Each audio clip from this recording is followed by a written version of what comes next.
All right, welcome back, everybody. Welcome back to the Andre Duke Show. I got Richie joining momentarily. He's gonna be popping in, but appreciate everybody. Also, we'll get this in right out the gate.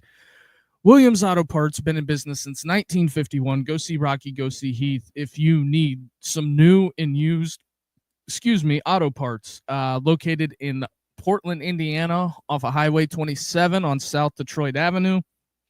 Uh, Appreciate you guys for tuning in. But yes, that's where Rocky and Heath are located. They also ship all across the United States, typically within 24 hours. So open Monday through Friday, and their phone number to call is 260-726-8001. Go see Rocky, go see Heath at Williams Auto Parts. Appreciate you guys for that. But we will get the show kicked off. I got to take the banner down.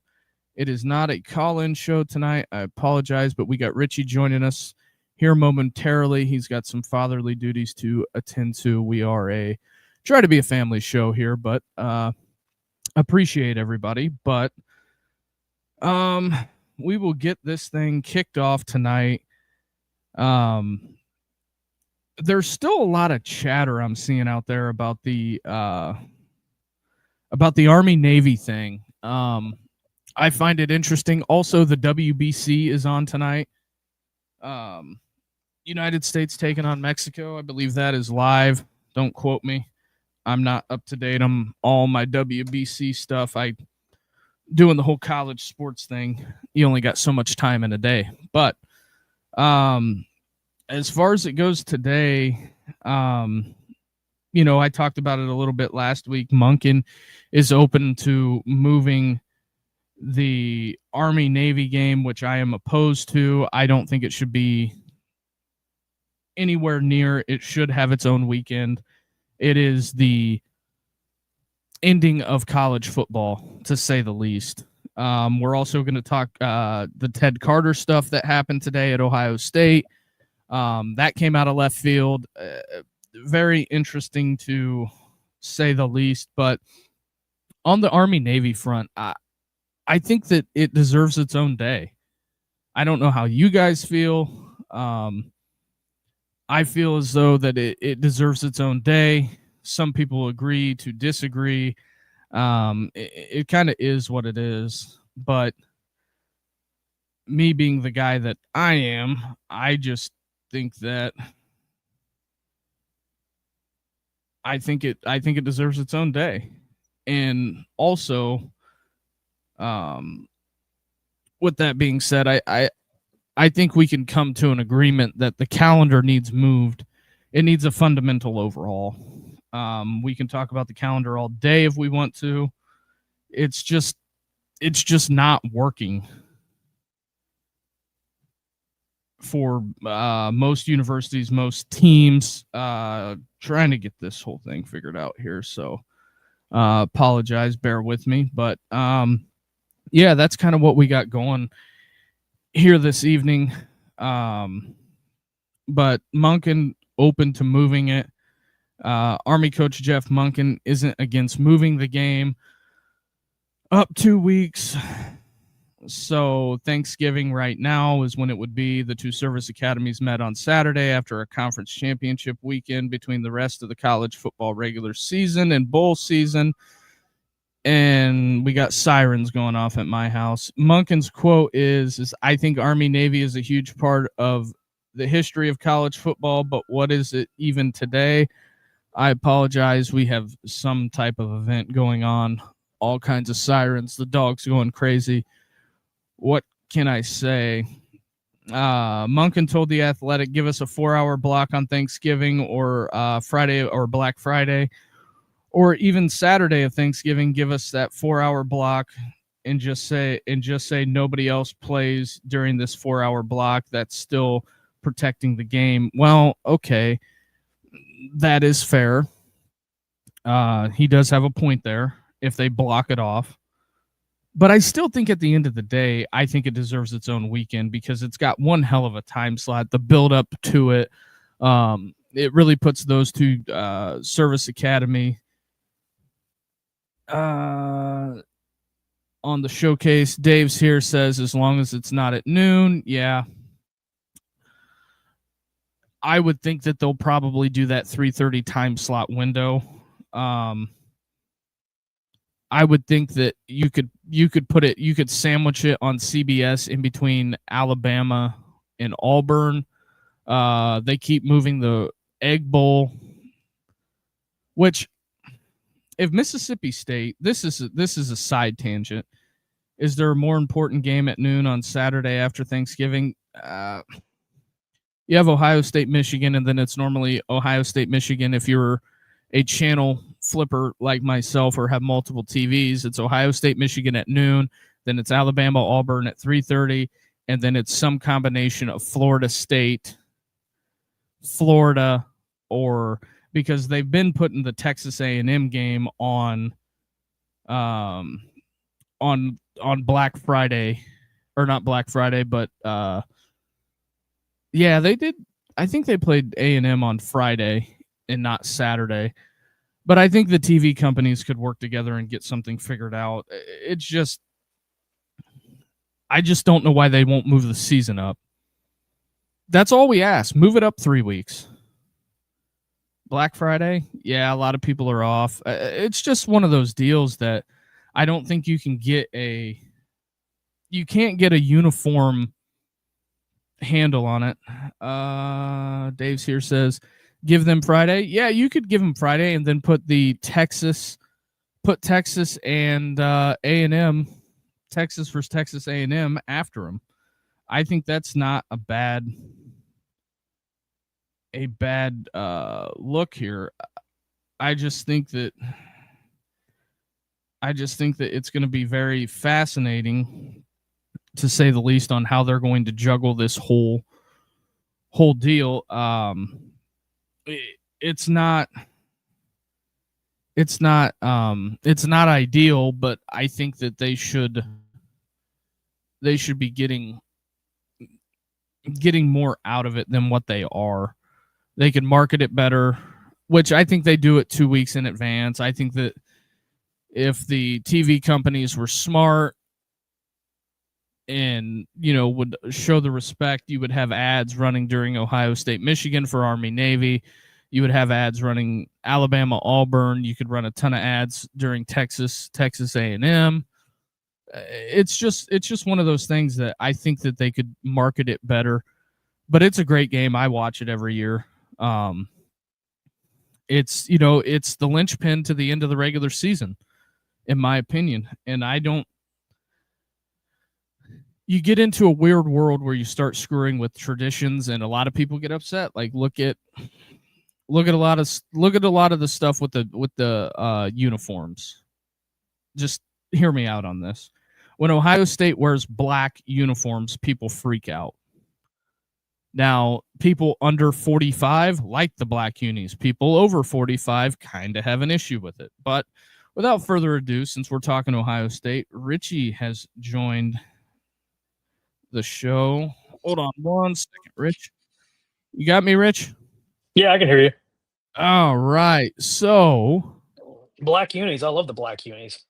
So as we are talking Ohio State and the black unis, Ted Carter resigns today.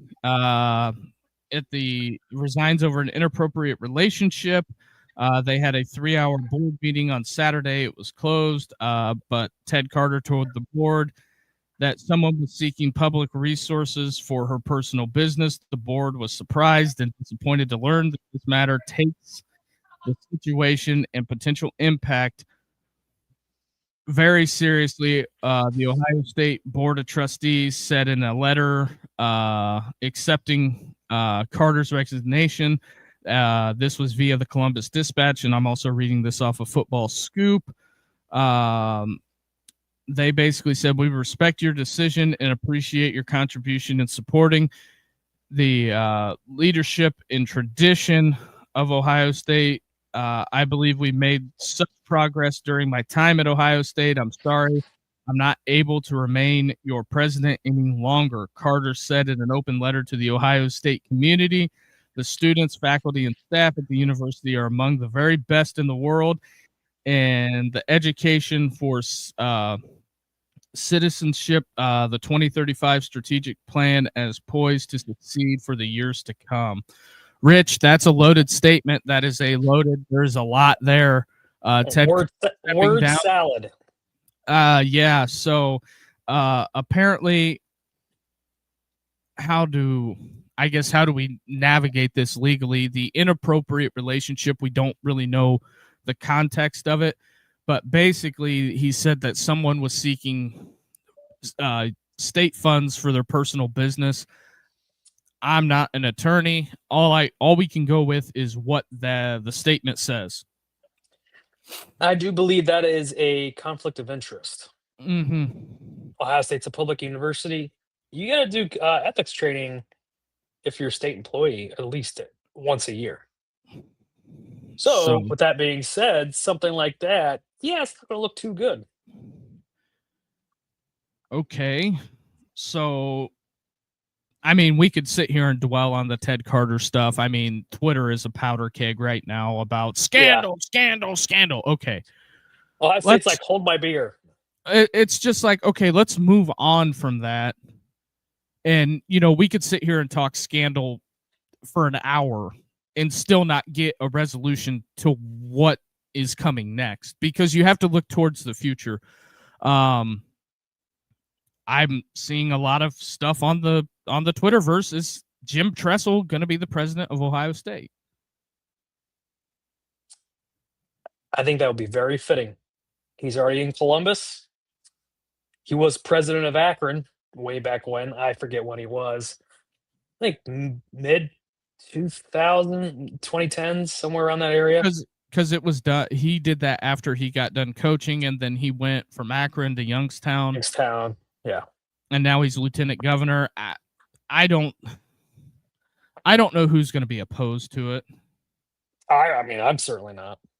I mean, he's beloved all across Ohio. Oh yeah. So I think that as we look at it going forward, I don't think we're going to see a big. I think they'll keep it quiet, and then whether they don't pick Tressel, he's lieutenant governor. I mean, I don't think anybody's going to be rioting in the streets. No. So maybe. Well, who knows? Who knows with this day and age? Yeah. I think that, going forward, I think, the biggest thing the Board of Trustees does at the Block O is they protect the Block O. So I think that is a stated fact. So I don't foresee them getting really risky. Ted, there's a lot of speculation. I've seen people out there that have, he was one of the highest ranking Navy officials and he got corrupted. So, a lot of people that are Ohio State haters are having they're having a field day with this. Oh yeah. Anytime there's any negative press that sheds on Ohio State, everybody just runs with it. Do you think ESPN will be parking the TV trucks out there?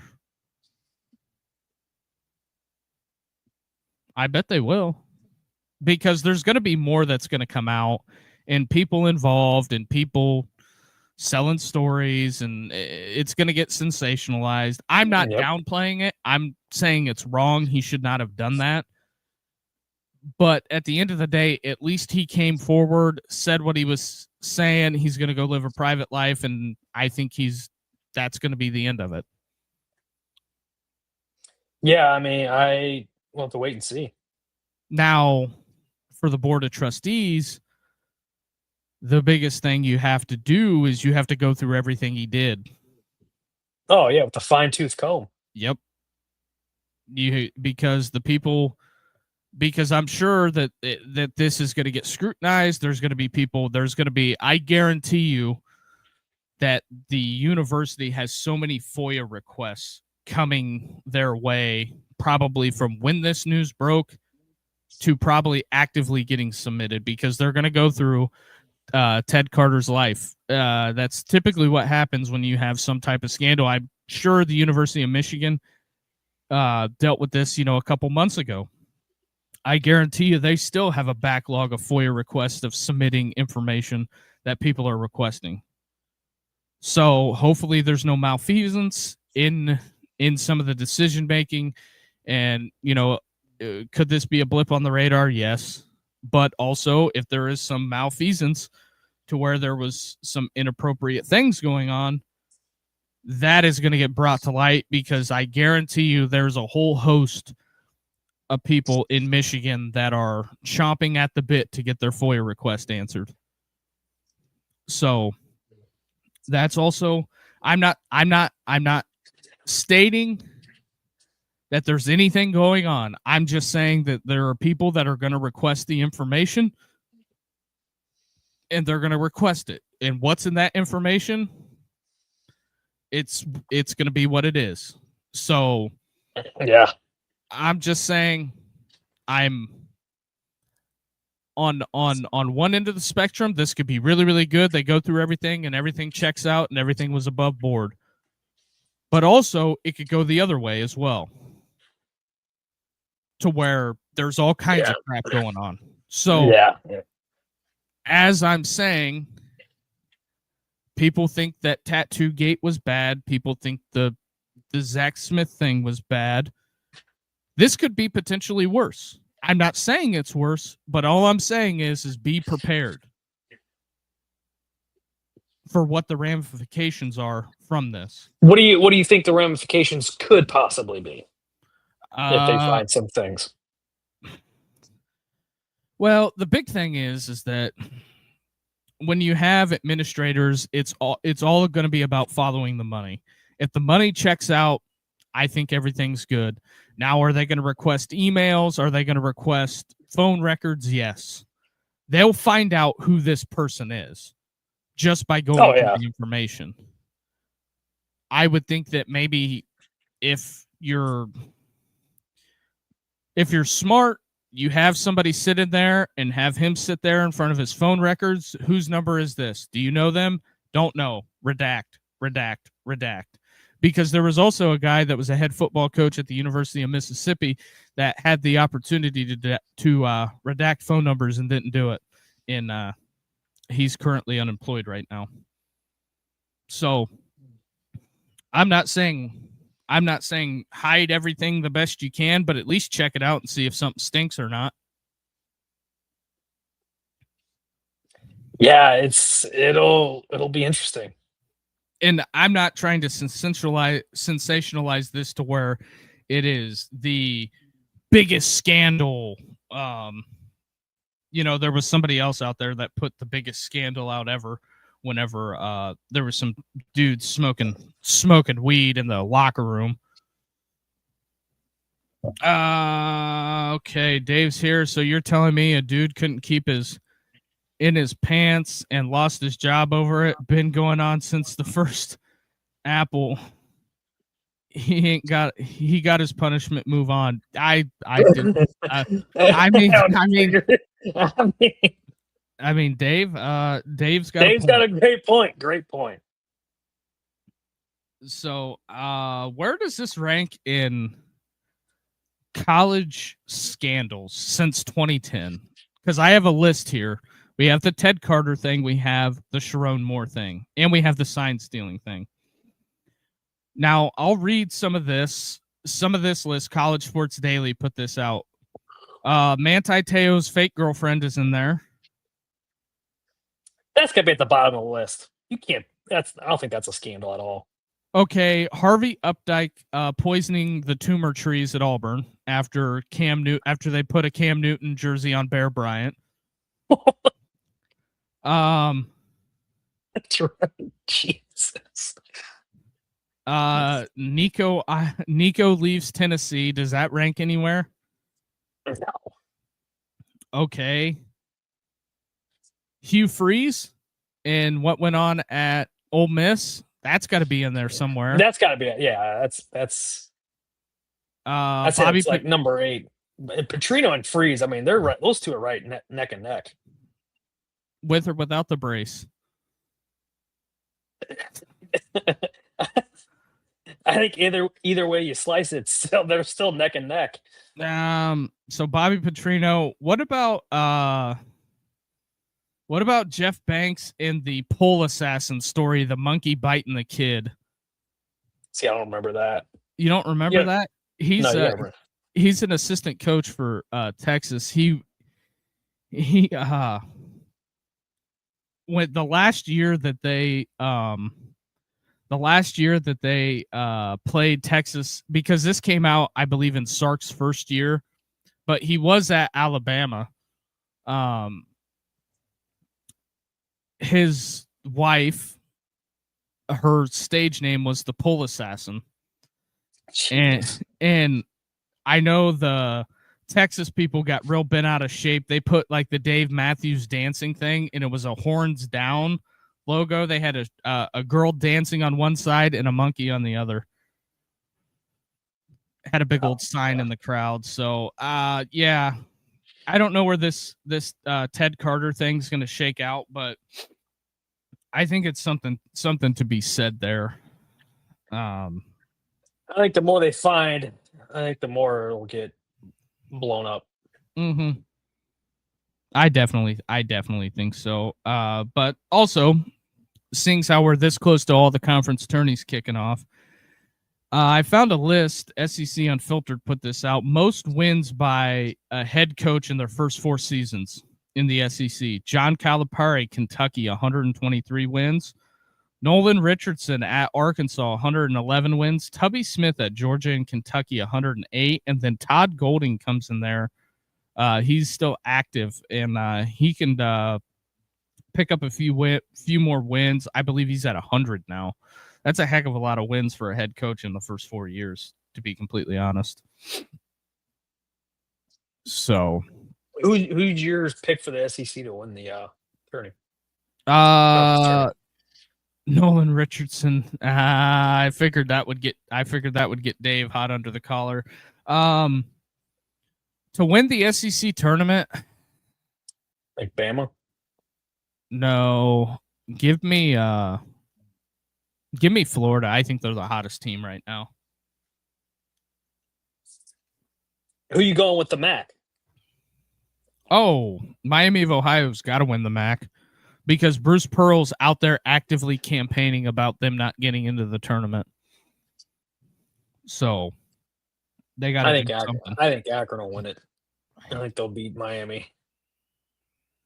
So, also, a few weeks ago, this is just something that I had saved.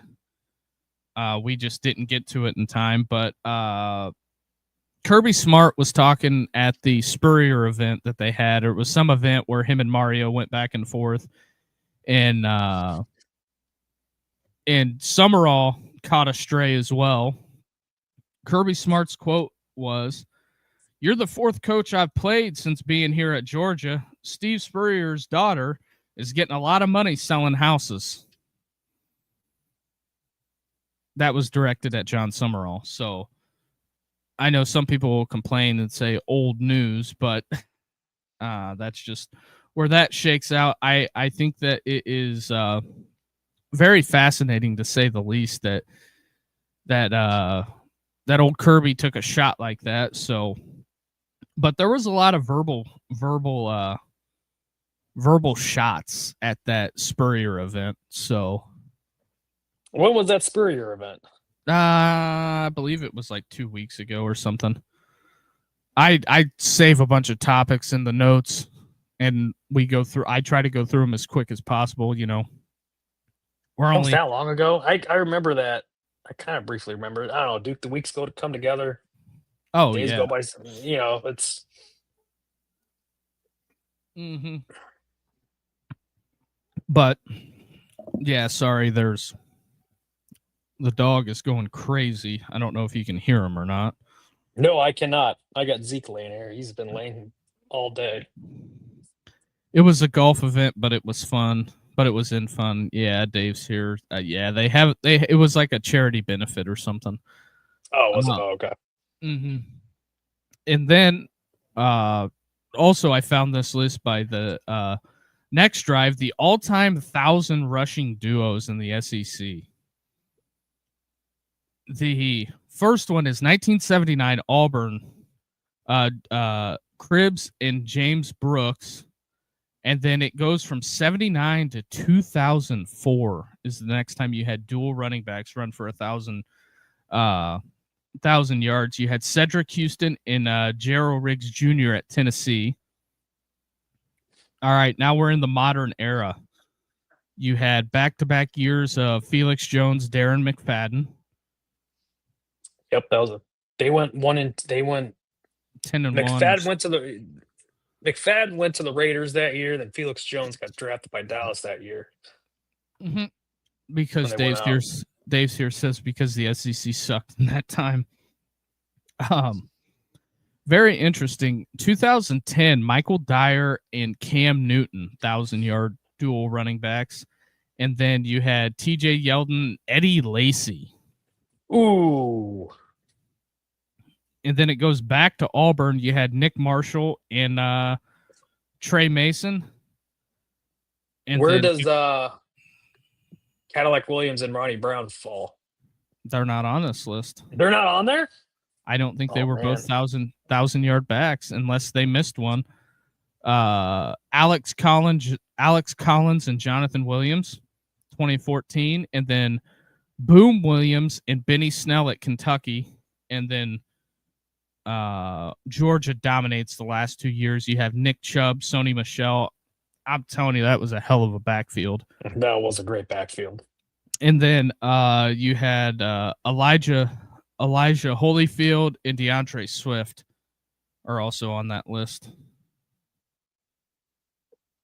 So, yeah, that's kind of where that is. Kind of where that's at. Also, we got spring ball coming up. And then also, Rich, I wanted to point this out. This is modern or, more newsworthy. It's an NBA note, but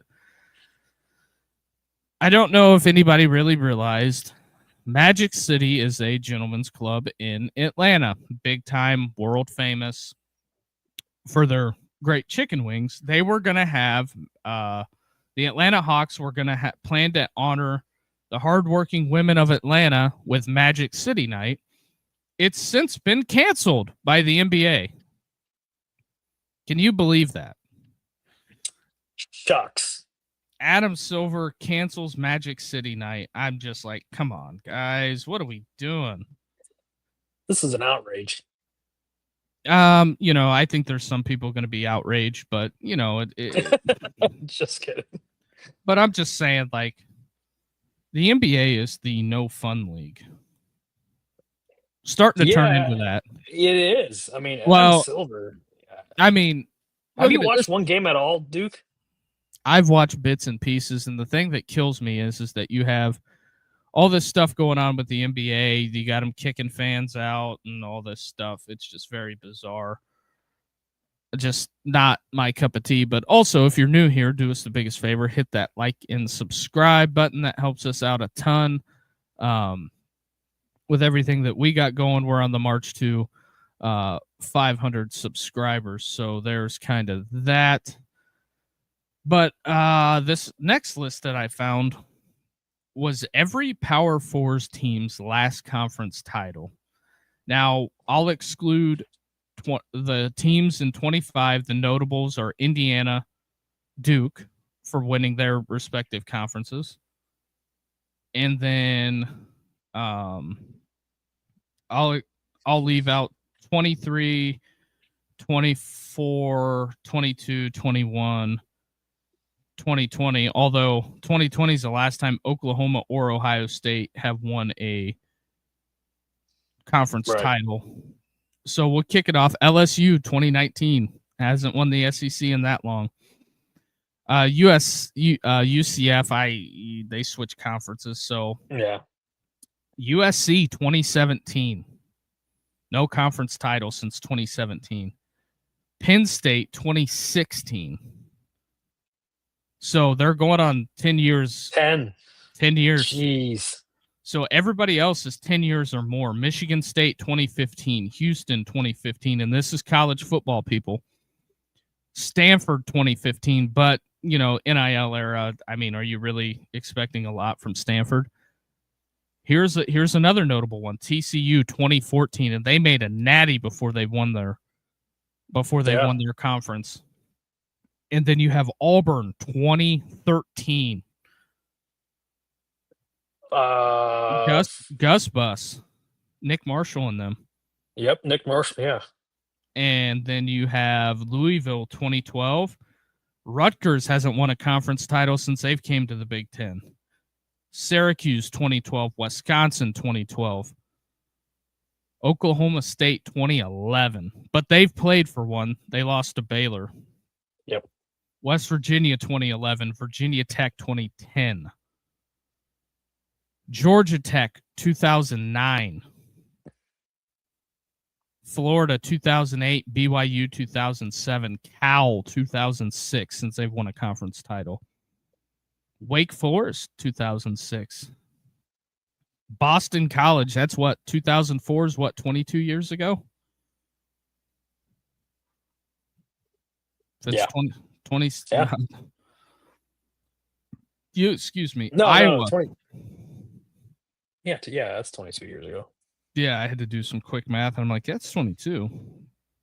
Iowa, 2004. 2004, since they've won a Big Ten. And this is pre-conference title game for most of these schools. Miami, 2003. I think the last conference title they won was the Big East. Because remember, they all defected. Them, Virginia Tech all came to the ACC. Yep. Colorado, 2001. Was that the year they beat Nebraska? I believe so. Yeah. I think they knocked Nebraska off like was the Nebraska like number 1 that year? Yeah, they beat them. They beat them pretty good. Yeah, they beat Illinois 2001, Maryland 2001, Northwestern 2000. They're coming up on 30 years. I mean, the last time they played for a Big Ten title was 2019. Or was it 2020? Oh, 2020. That's right, 2020. 2019 and 2020. Yeah, because I remember that because the Indiana people were pissed when they changed the rules for Ohio State. Yeah. And then when you change the rules like that, they went to the Natty and ouch. Same thing for Purdue. 2000. Yeah. I think that was Drew Brees. Was it Brees? Yeah, because Brees got drafted in 2001 that spring. Now here's where you just start. People are just gonna, these fan bases beat up the steering wheel. Nebraska 1999. I believe Frank Solich was the coach. Eric Crouch, quarterback? Probably. 98, Tennessee. It's got to be the Manning years, right? It was. Or was that the year after? Or who was the quarterback the year after Peyton Manning? Ainge? No, it wasn't Danny Ainge. Or not Danny Ainge, but Eric Ainge. T. Martin. Yes, T. Martin. 98, T. Martin. 1998 for Texas A&M. 1998 for UCLA. Now we're getting in the Wayback Machine, Rich. 1995, University of Virginia. Last time they won a conference title. 1993, the Arizona Wildcats. That I believe that would have been Teddy Bruschi in the Desert Storm year where they had that really good defense. I was 7 years old. I couldn't tell you. And then Arkansas. I don't know if Arkansas. I think this was the last year of the Southeast Conference. You might do a quick Google search. Who was the last football coach to win a conference title at Arkansas? Because I want to say it might be Lou. No, it wouldn't be Lou Holtz. 1989 for Arkansas. Call the Hogs. And I even got the Hog on tonight. And then 1980 North Carolina, 79 NC State, 1976 Kentucky. Now, these are some streaks that I don't know. I don't know if they can ever get over the hump. Missouri, 1969, and that's even before Winslow. South Carolina, 1969. Kansas, 1968. Minnesota, 1967. Ole Miss, 1963. Johnny Vaught was the coach when that happened. Now, here are the biggest three streaks. Danny Ford was the Razorbacks' last coach to win a conference championship. Danny Ford, 1989. Wow. So here are the They last. won it.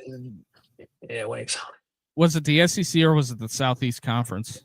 Southeastern Conference. Yeah, because it was Arkansas, Baylor, Texas Tech, Texas A&M, SMU, TCU, and Arkansas.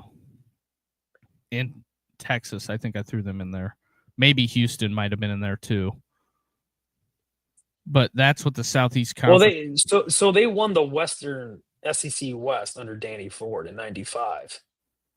Yeah, but they didn't win the whole SEC because They didn't. The whole SEC was they were one of the first conferences to have a conference title game, and they used to play it in Birmingham in a crappy stadium. I can't think of what the name of the stadium is, but it was that old school AstroTurf until they started playing it at the Georgia Dome. If my memory is correct. I've read a lot since then. But the last three on the list, Mississippi State, 1941 is the last time they've played for it, but they just haven't won it. They just haven't won it. Now, Vanderbilt, 1923, the last time they won a conference title. Who do you think is number one on this list? I went through all the P4. They've played for one, but they haven't won it.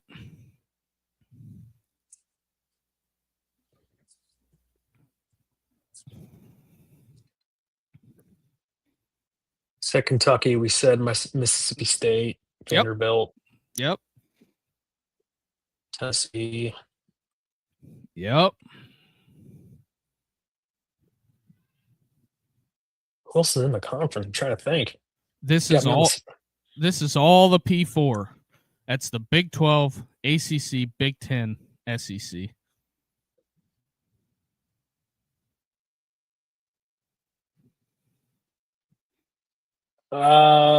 Shit, Duke. Give me a hit.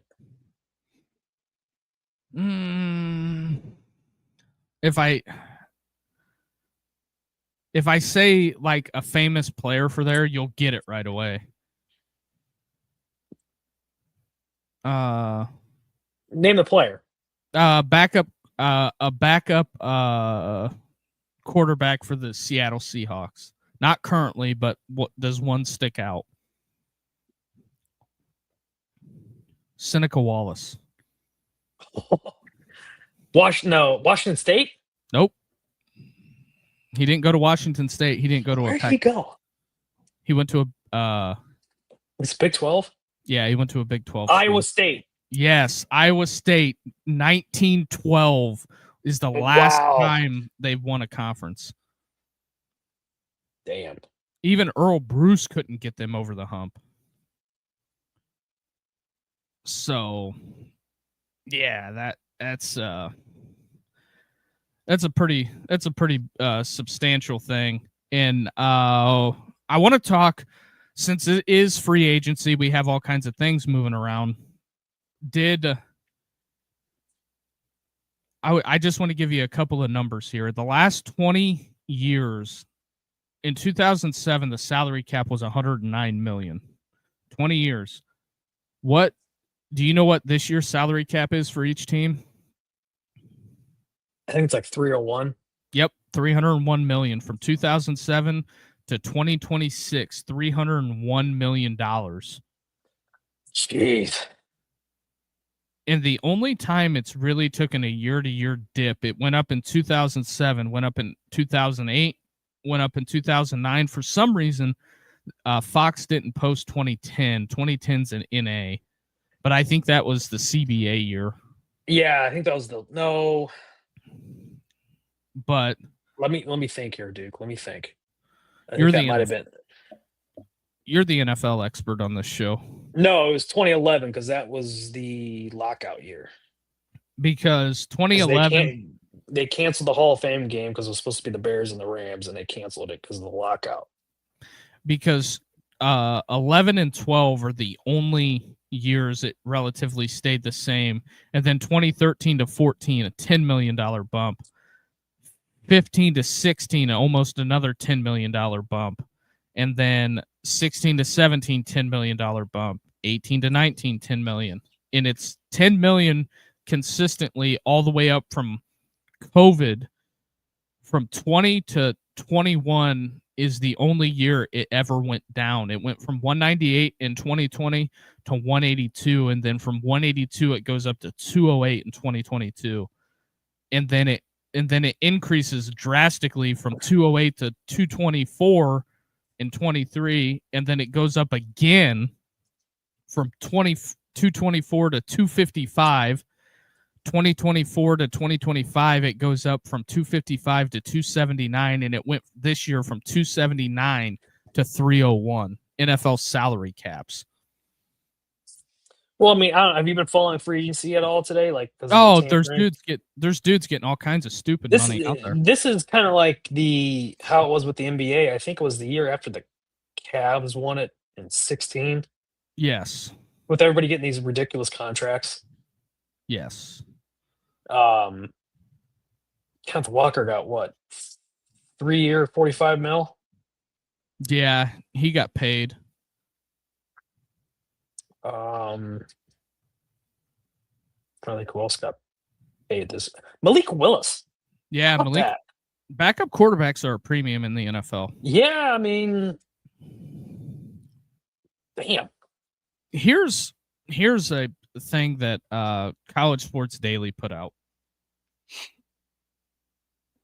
Do they need to do for the weekend series in college baseball? Do they need to do a game day? Yeah, I think it would be sweet. Shed a light on it. College baseball. Like I think they would do good if they had like a premium matchup like LSU Texas, do college game day there. Because they do it for basketball. Why not put one on for baseball?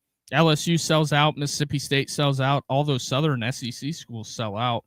I think it would be good to have that on. And just very interesting times, to say the least. But I'm glad you're in agreement on that one. Also, what we got rolling up here, I found this list because this is list season. I'm sorry, folks. This is list season. Spring ball's not really kicked off yet, so we can go talk about people watching warm-ups and what they think that means. That's going to be fascinating, to say the least. I mean, we could just talk about recruiting, but it doesn't matter. Not with the media. It doesn't matter with the media eligibility. So I found this list, the most combined appearances at number 1 in the AP poll with football and basketball. Who do you think is at the top of that list?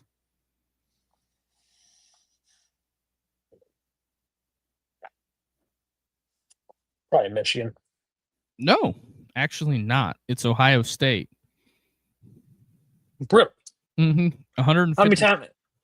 Go ahead. 157 times, 37 for basketball and 120 for football. And the number 2 school is Duke. They lead the way with 0 football appearances, 147 basketball appearances. So no slight at Manny Diaz, and then it's Alabama, UCLA, Kentucky, North Carolina, Oklahoma, Notre Dame, USC, Kansas with 81, Florida State, Nebraska, Miami. Back up. Kansas. How many times were they number 1 in football? 81 or 0. 0? 0. They were number 1 in football. 0. I think they were number 1 in 08. Number 2. They were number 2 when they lost to Missouri and Chase Daniels. Yeah, that's right. Yep. I knew they lost to Missouri, but I thought they were number 1. So, and then that Florida year. State is the opposite, 72 in football, 0 in basketball. But so moving on, Miami at 68, Michigan 59, Florida 56, Indiana 56 with 54 in basketball and 2 in football.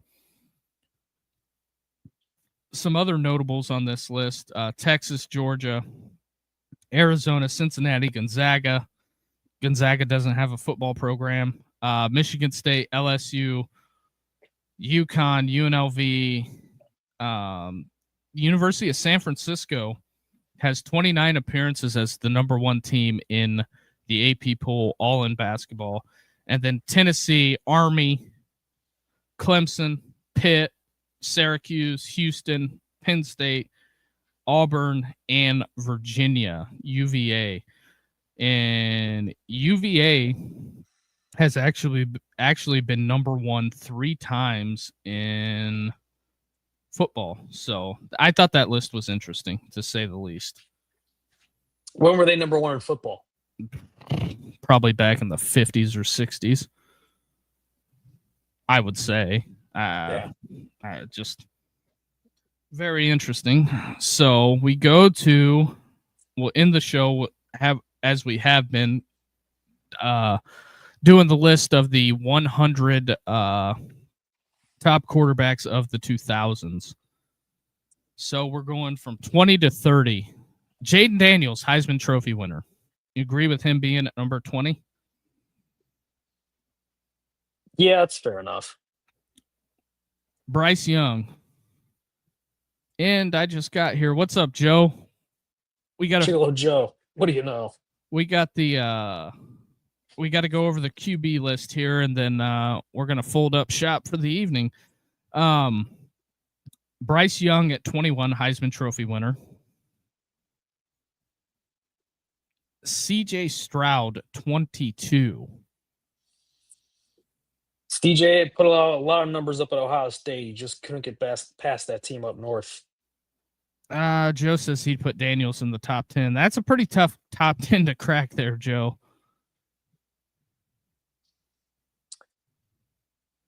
Who's at 23, Duke? Tua Tagovailoa, national championship winner. I don't think Tua won a Heisman, though.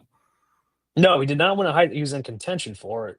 But without Saban making that adjustment at halftime, they don't win the Natty. They don't win the Natty. Going back how far? To 2000, Joe. 24, Caleb Williams. Never won anything of substance, but he did win the Heisman. He did win a Heisman. He did. Now, one that I absolutely disagree with at 25, Dylan Gabriel. Yeah, I'm not.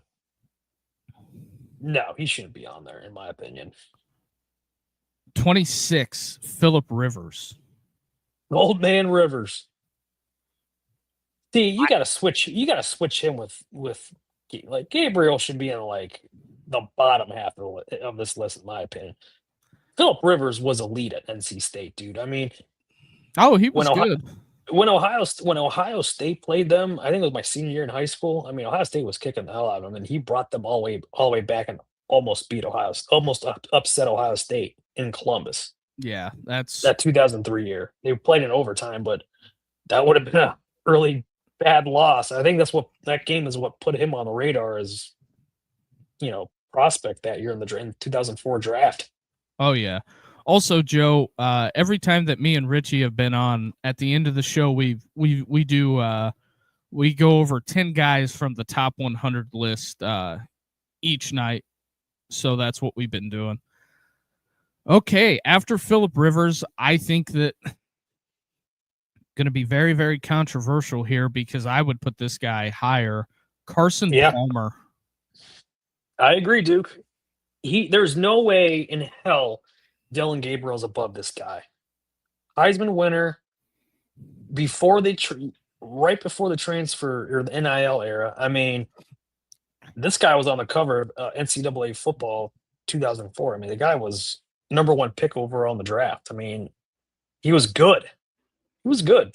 NFL quarterback, he was decent. Mm-hmm. I wouldn't say he was elite. The guy was decent. If you swap him and Eli Manning, does Eli Manning have a fistful of rings with Vincent Jackson, LaDainian Tomlinson, Antonio Gates? See, I don't know, man.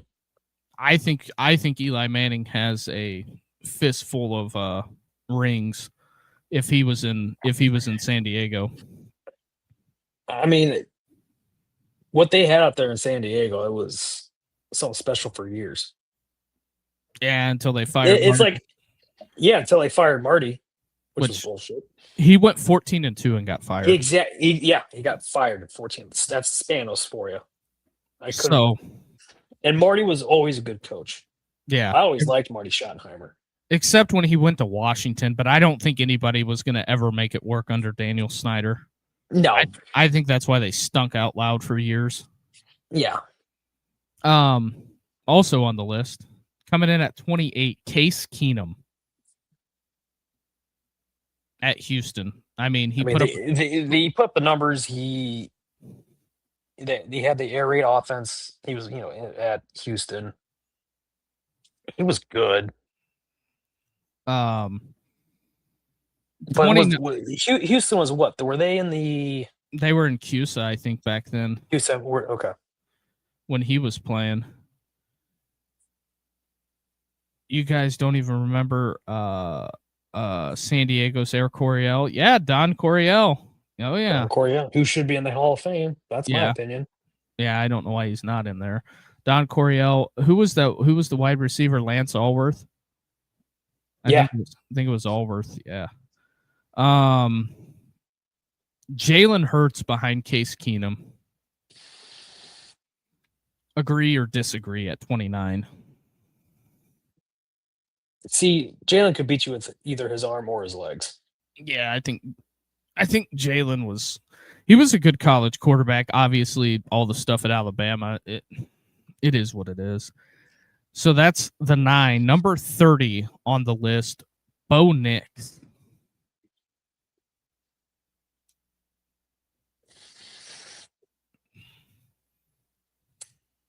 See, for me, I think he's fall back at least 10 spots. So when I read you the next 10 guys, you are going to, if you thought you had an issue with 1 through 30, the next 10 guys, you're going to be like, whoa, time out. Who came up with this list? So the next 10 guys, Bo Nix, Russell Wilson, Pat White, Ben Roethlisberger, Justin Fields, Michael Penix, Diego Pavia, Rex Grossman, Rex, Colin Kaepernick, Jason White at 39. And then number 40, this is a huge one. You're going to have a major issue with this. Number 40 is a Heisman Trophy winner, Troy Smith. Oh my God. At 40, Troy Smith at 40. Who are these? Who is this hack that wrote this? It is the CFP stat page. Those are the next 10 guys on the list. And it even gets better from there. So yeah, that's just kind of fascinating to be completely honest with you. I don't. I think that Troy Smith at 40. come on, Rich. Doesn't sit well with me. You're going to put Dylan Gabriel ahead of Troy Smith? Heisman Trophy winner as well. Are you shitting me? That's what I thought when I read it. Also, we'll end it on a baseball note here. You know how the Big Ten has a three-peat in college football? Well, the SEC has a stranglehold on Omaha because their champions 2019 Vanderbilt, no College World Series in 2020. Thank you, COVID. Mississippi State 21, Ole Miss 22, LSU 23, Tennessee 24, and LSU in 25. That's kind of a reign of terror. SEC. Also, I should have clipped this up. Outkick put this out. This is a funny note to end the show on. The caption that it reads is, "He's the hero Gotham needs, but no one. He's the hero that Gotham deserves, but no one needs right now." It is a guy holding up a sign at a Minnesota Wilds game, hockey game, with a sign. Do you know what the sign says? Sell the team? No, doesn't say sell the team. It just says, "Why is beer $14?" It's true.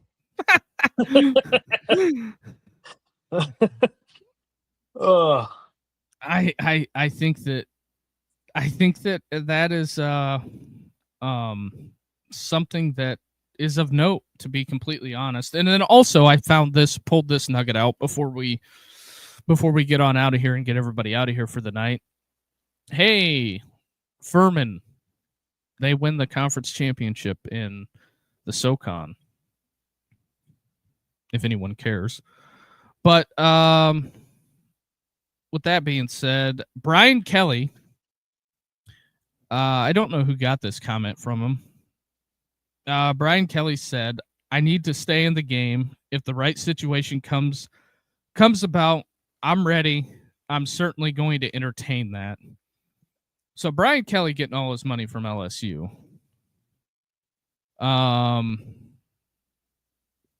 Do you think that anybody will take a chance on Brian Kelly? Not in college. I don't know. I could see a program in ACC school say, "Hey, BK, come here, $8 million." I think he might try a shot at the pros. I don't think, because of the youth movement going on in the NFL, I don't think that anybody will. I don't think they're going to hire the old guys anymore. I really do believe that. Some people may disagree, but I think that's the NFL's on a youth movement kick right now. I mean, which I don't disagree with, but some franchise out there. Joe's right. He wants a TV job. Yeah, I could see Brian Kelly sitting in there, move down to Birmingham, sitting in there 4 to 6 months out of the year doing the offshoot SEC game, Mississippi State, blah, blah, blah, blah, blah. He'd offer all kinds of insight. Just got done coaching in the conference, and he gets to keep all his buyout money. He'll probably pull the Dan Mullen, but I don't think he'll go back. Oh, yeah, BK morning show with that scumbag Stephen A. Smith. Oh, yeah. Also, did you see the Wendy's official Twitter account? And we'll get out of here after this. The Wendy's official Twitter account tweeted at Geno Smith. It's when the Raiders released them before all of that. Yeah. By releasing Geno Smith, that'll open up $8 million in salary cap space while taking an $18 million and a half dead cap hit. Wendy's tweeted at Geno Smith and said, "At Geno Smith 3, in case you don't work out in free agency, we're looking for a chef a chief tasting officer. Oh wow. Gino. Don't know how you cut that one up, but anyway, Rich. I guess we'll end it there tonight. You got anything else before we close up shop? I got nothing, Duke. All right. Well, shout out to Williams Auto Parts. Appreciate Richie giving us his time tonight. Richie will be back on Thursday. If you're new to the podcast and you like this content, do us the biggest favor, hit the like and subscribe button, and we will see you tomorrow. Phone lines will be open. What is Joe got here at the end? Gino used to be a hamburger joint back east. They merged with a bigger franchise. I forget that was now. Oh yeah, White Castle. Yeah, so Joe always coming in with the East Coast trivia. So there is that. Appreciate Joe popping in, Richie, and his time. And hit the like and subscribe. We're trying to get this episode to 10 likes. See what that can do for us. Once we hit that goal, get to 20, on the road to 500, do us the biggest favor and like and subscribe. But with that being said, we'll get out of here and we will talk to you guys tomorrow. Phone lines will be open. Have a good night, everybody. Have a good night, everybody. Catch you later.